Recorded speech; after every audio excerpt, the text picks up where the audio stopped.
Good morning.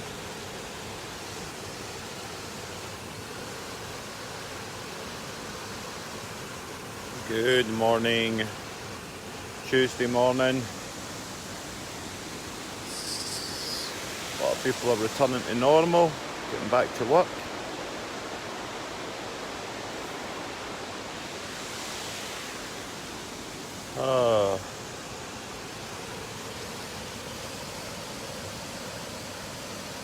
That beautiful waterfall. Good morning. Good morning.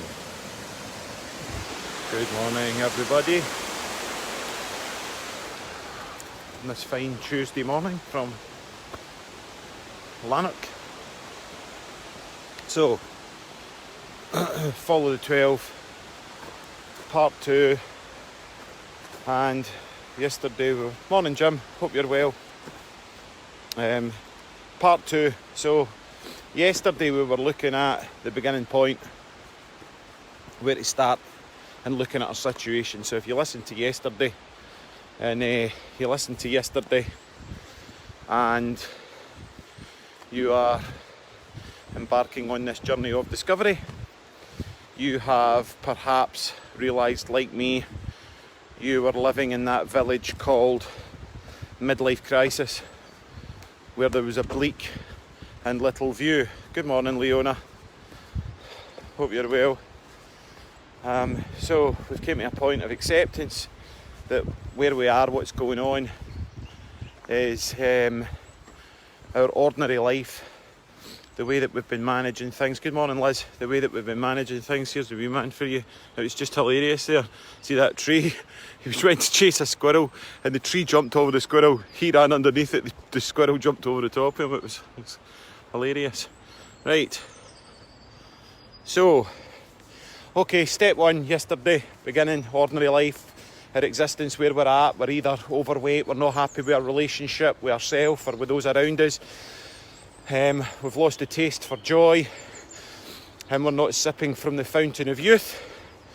And we've got a call for adventure. We've got something that's kind of pulling at us to go. So yesterday we were looking at ordinariness and a sense of realisation that we've been living in midlife crisisville, and we've lost all that essence and spark, joy. So the thing to do here is write down, what is it you want? What is that going to give me? And then sit for a moment. What's that going to feel like? What's that going to look like? And what do I need to get there? So you've got to start asking yourself these questions. Morning, Francis. So, generally, we've all had a call from being in one way to another. Now, that might be that we were a smoker and we gave up cigarettes. It might have been that we were unhealthy and we became fit. It might have been that we were living in a flat and we wanted to live in a house. It could have been any number of things. But the first month was about talking about fear of change. So we've experienced change in our life before. Most of us have experienced change before. So when you go through a process of change, 9 times out of 10, it doesn't run smoothly. All the shadows, all the things, it's like, I just want to give up, I'm not going to do it. You got to move house, it's a challenge. On the last hour of the last minute, the person that's buying the other house falls through in the line, your removal men don't turn up. You know, even going on a holiday, changing your paradigm from being that of your current reality to go away and go to Spain for a week's holiday, because you realise you need a break. Look at how, for most, the majority of the time, it doesn't go as plain sailing. It's not an easy cruise. So if we've experienced change before, somewhere in our subconscious it's locked that it's a difficult and monumental journey. It's never simple, it's never easy. So what the mind then does is the mind starts to shut us off from making these changes that are ultimately going to benefit us if we have the resilience and people around us that hold us accountable for getting to where we want to be. So, what is your call to adventure? What is it if you're living in this grey urban reality of midlife crisis? You're not getting any joy or pleasure out of anything. You're feeling that life has lost its meaning, it's become meaningless. You might buy yourself a new car and it makes you feel great for all of 30 seconds, 30 minutes. And then because of how quickly we adapt, it just becomes our normal. We lose that feeling that it gave us. But really what we were looking for was we were looking for what that car was going to give us, that feeling, that brand of clothes, that house, moving to that street. It's going to make me feel that certain way. We were placing the meaning on the external. We were giving the responsibility to it rather than owning and developing that feeling within ourselves. Okay? So we've got this call to adventure. We realise that we're living in a relationship that's lost its love. We're living in even if you're single, you're in a job that's lost its creativity. And it's, what is it? Follow your joy, right? Somebody once told me that, and I think it's very, very true. Do I do it? No, not at all. Not anywhere near as often as I would like to, but what does your joy, what is it that actually gives you joy? Because let's look at it a little bit metaphysically here, right? So if you're living in a reality, okay? Your mind has created that reality because they call it in the coaching world the comfort zone, because somewhere within that reality it's comfortable. But actually look around you in your reality. What is actually comfortable about it? Apart from it being familiar, what is it that's actually comfortable about it? So whatever, Ralph, come here. I had to put the dog in the lead. How's this? Ralph. All right, drama. I love Alsatians as well, but for some reason or other, this guy keeps his on a lead and it becomes very territorial. Good morning. He's got such a playful face as well, it's gorgeous. Let me get back to it. Morning. Okay, so your reality that you're currently inhabiting, look around you. People call that in the coaching world, you're in your comfort zone. Look at how comfortable it actually is, okay? It's comfortable because it's familiar. Now, let's just imagine that our reality that we are inhabiting is like a holodeck, that a large percentage of that holodeck is being created by your internal mind, okay? So it's like inside your mind is a projector screen and it's projecting out into your world all of your repressed emotions, shadows, archetypes, demons, and joys, and heroes as well. We might see somebody that's in it that's very charismatic or very confident, and we think, oh, I wish I was like him. But we do possess that level of confidence, we do possess that within us. And what we do is we then sort of blame them for being confident or being charismatic, because really who we're blaming is ourselves, because we've not found the ability to be that, right? So when you start to change your inner world and you start to move your landscape from couch to 5K, you start to have more energy. You start to move the furniture around like feng shui. Feng shui, your inner world, right? You start to move the furniture around inside your mind. You then start to create a different holodeck and therefore attract different situations towards you, okay?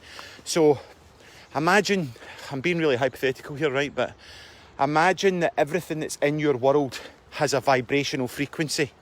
This frequency or vibration is magnetically attuned to that which is inside of you. So then what starts to happen is the characters that we attract into our movie holodeck, they're at some level vibrating at a frequency that's in alignment with that which is inside of us. So we then start to use the external environment to prop up and validate our internal experience. So if daddy left when you were wee, you might find yourself that you go into relationships with men that keep leaving you. So we use the external world to validate those very painful and internal feelings about ourselves. So we start to play it safe. You were in a relationship where there was lots of love and joy when you were a teenager and it was exciting. and then you get hurt.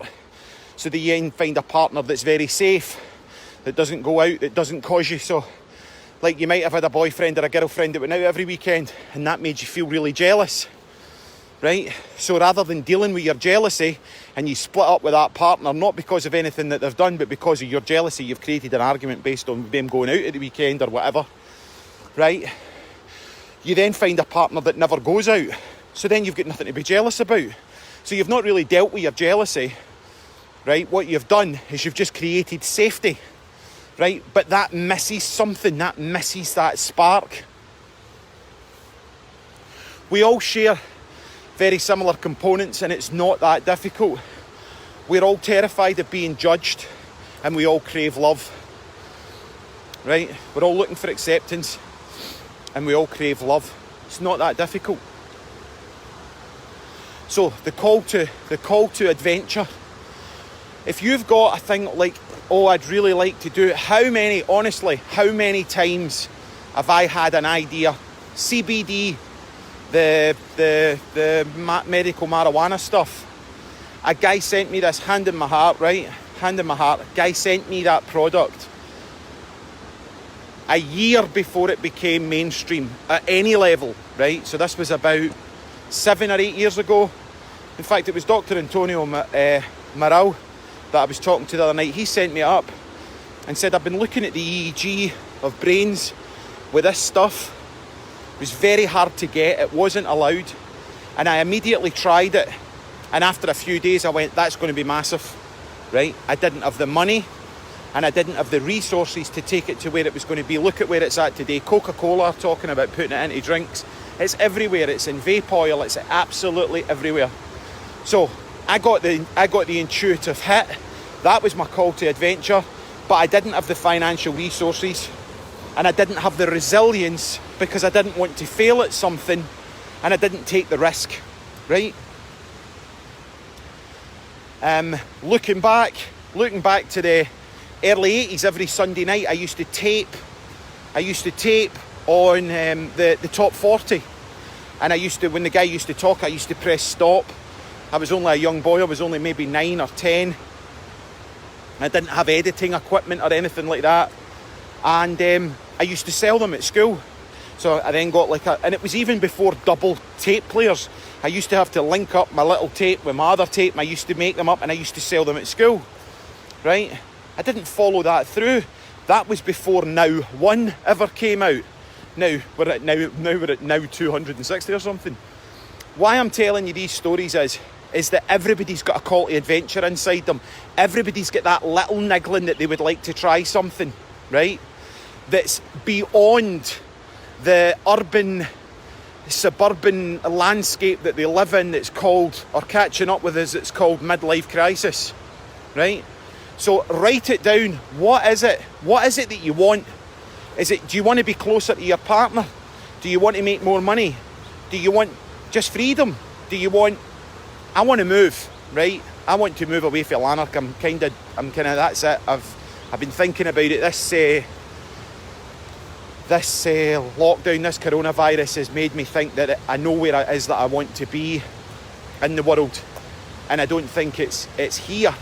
But on the polar of that, the opposite of that is by actually getting out every morning and walking round this, which is half an hour from my doorstep. I'm 45 minutes to Edinburgh, I'm 45 minutes to Glasgow, I'm 7 minutes to the walk to the train station, I'm a 3-minute walk to Lanark Loch. So it's back to that, when my head made the statement, I'm going to go, it started going, come back, little boy, come back. And it's actually having the courage to go, no, I have to try it out now. Even if I move and rent my property rather than sell it, I've got an option to come back if that's what I decide to do. So what we're at call to adventure. What is it that you want? What is that thing going to give you? And more importantly, what is that going to feel like? Okay, so we're asking that. Like as we went into yesterday, it was ordinary. What I was talking about yesterday was what you're looking for externally. It's actually, that's the universe or whatever, God, whatever, is wanting you to give. So if, for an example, your partner is absent, avoidant, your partner's always on their phone, or your partner's doesn't come in till late at night, or your partner doesn't take any time to spend with you, or he doesn't show you any respect, whatever the judgment is that you've got on them, I'm asking you to try it, just humour me and do it for even 10 days, whatever, is you give that to them, right? So whatever the projection or the judgment that you've got, and the reason I'm suggesting this is because consciously, for an example, we don't want our partner to be on the phone. Consciously, of course we don't. We're shouting at them, get off your phone, right? I want you to look at me, look at us, you're never available, you're always on that phone, or whatever, right? Whatever the argument might be that you've got with them.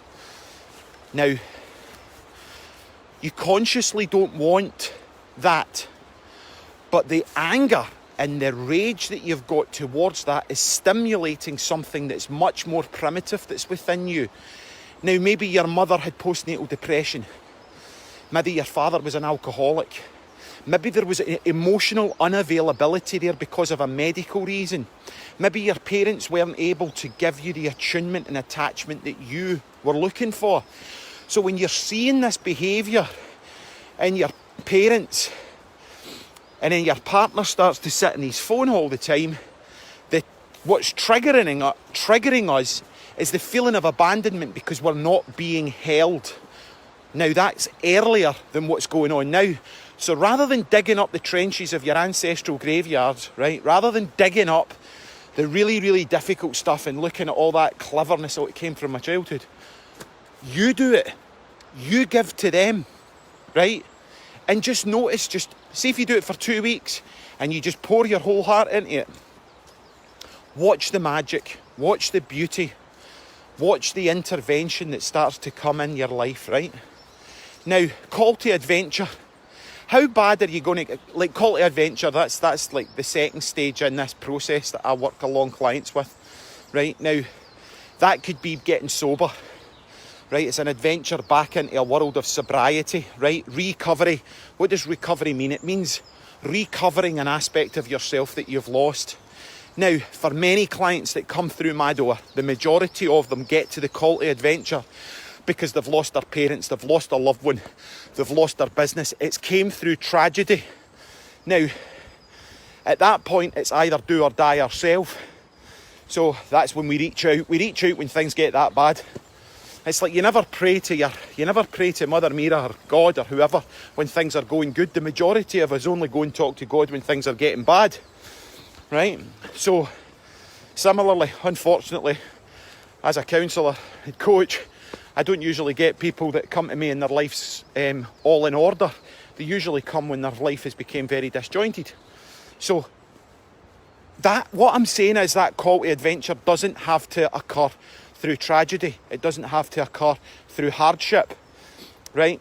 It's as well, we have this joke in the fellowship. It's like nobody ever just goes out for a gin and tonic at lunchtime, has one gin and tonic and says, that's it, I'm going to a fellowship meeting, I'm done with drink.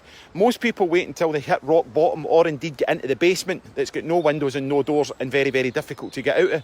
Most people wait until their wife's left them, their life's in tatters, you know, the hire purchase company's taking your car away and they've repossessed your house. We don't have to wait until it gets that bad. If you've got a dream, if you've got a feeling, a fantasy, whatever that you'd like to try, that you'd like to start it now. It might not work, but the adventure in getting to it is priceless. It's a wonderful, wonderful journey because you're getting to recover all those parts. Now, imagine getting to the end of your life and sitting in your deathbed and going, I wish I had done that, right? So, that's my little thought for the day. It's called Call to Adventure. It's where I'm a 70s kid, right? So I'm thinking, like, imagine Star Wars. And remember when Luke Skywalker got R2-D2? So he was a normal guy, he was a farmer or something, right? Little Luke Skywalker was a farmer. And his dad was like a metal dealer or something like that, and it would scrap robots, and brought back this little robot R2-D2, right? And he was playing about with it mechanically, and he shorted it out, and zhoof, this little hologram came out, and it was Princess Leia saying, help me Obi-Wan Kenobi, help me Obi-Wan Kenobi, right? That's what set Luke Skywalker off on a journey, a call to adventure. Who is this Obi-Wan Kenobi? Who is this woman in this robot, right? And as you notice, as he started stepping towards it, the people, places and things that were going to assist him and also debilitate him started to show up. That was his goal. What is your goal? Your goal's over there, right? And I'm going to start walking towards it. Are you having a recurring dream? Okay, do you have a fantasy as you're driving about that you would like to start a mobile florist shop or a mobile shoe fixing shop or something that you can be in service to other people, or you want to go and retrain to become a social worker or a counsellor or a coach or whatever it might be, but you can't find the time, the money or the resources? All of those things are important, but the most important thing is finding your magnetic north and throwing your goal, okay, out into the distance, and then allowing your magnetic compass to find your magnetic north and start driving towards it. As I said before, and I say it over and over again, God will move mountains for us as long as we walk towards them with a shovel. If you don't take actions, it's just a dream. It's how do you consolidate your dream into action, right? What am I going to get out of this? What does it feel like? Start asking yourself these questions and start writing this stuff down and start taking steps towards it. Because if you don't take steps towards it, you're not giving the world the opportunity to step towards you. And we all deserve that, I think, anyway. Right, here's my little dog. Morning, Maury. Morning, James. There's little Ralph on the path. Now we'll finish off with a path. We're all on a path, whether it's a path of recovery, recovering a part of ourselves that we had lost, that's came through critical illness, and we've got through it, whether it's been alcohol or drug addiction, whatever that might be. The minute we set out on a path, it's our call to adventure, and it ignites that adventurous, creative spirit within each of us. If you're living in midlife crisis road, and everything's became dull and lost its vibrancy, take a risk, take a calculated risk, and step out and get after it. Have an absolutely fantastic day. I'll be back tomorrow, running along till the end of April. Not long now, I'm thinking. Have a great day.